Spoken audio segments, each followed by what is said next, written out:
one point lang, maybe one Yes, or sir. two questions on that Yes, point. Your Honor. Sabi mo, the President, sa pananaw mo, and yung iba, Speaker Martin felt threatened. Base doon sa investigation namin, sir. Base sa investigasyon at base sa video.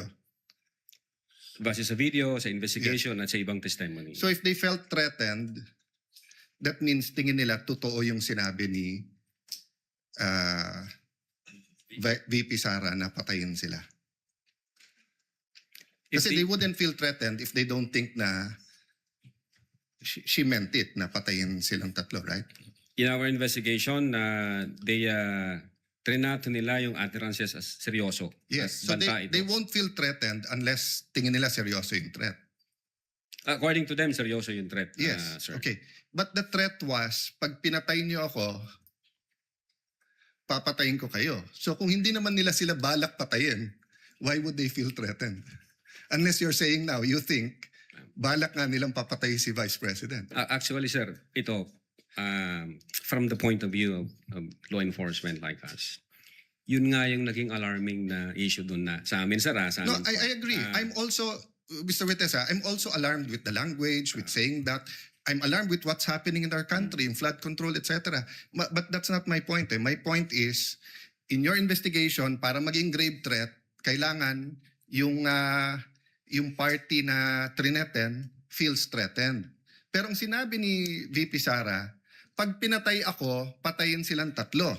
So kung wala naman silang tatlo balak na patayin siya, why would they feel threatened? Did that not come into your mind as an investigator? What comes into your mind, Your Honor, is yun nga, yung possibility na God forbids may mangyari sa BP na hindi naman alam nung tatlo, then mati-trigger ngayon yung instruction, then papatayin yung tatlo na hindi naman nila alam. At the same time, No, may then in mga that- ibang grupo Then in na that case, hindi ba logical, because you're the President of the Philippines, you order the PSC to make sure that walang mangyari sa kanya rather than baliktad na tinanggalan siya ng security. nung I'm just following your logic. I won't Yes, I sir. won't argue. Finish your ano, and I'm satisfied, Mr. President. I'm just trying to figure out nga no how you came about yung gave threats given Yeah. na ang sinabi niya kung papatayin ako. So We- finish your answer so that we qualify that grave threats sa term namin as event-based condition na yun nga pag nangyari yung event magti-trigger ngayon yung threat ng Vice President. Now insofar as na-threaten sila yung sinasabi mo po sir na pag namatay si Vice President tsaka papatayin ngayon ng tao na inutusan niya, yung tatlo. Ang isa sa alarming, na very alarming part na nakita namin, yung mga sasakay ho na grupo po eh. Kasi, God forbid, pwedeng mawala ang Vice Presidente but not necessarily sila yung dahilan. Pwedeng namatay siya for one reason or the other.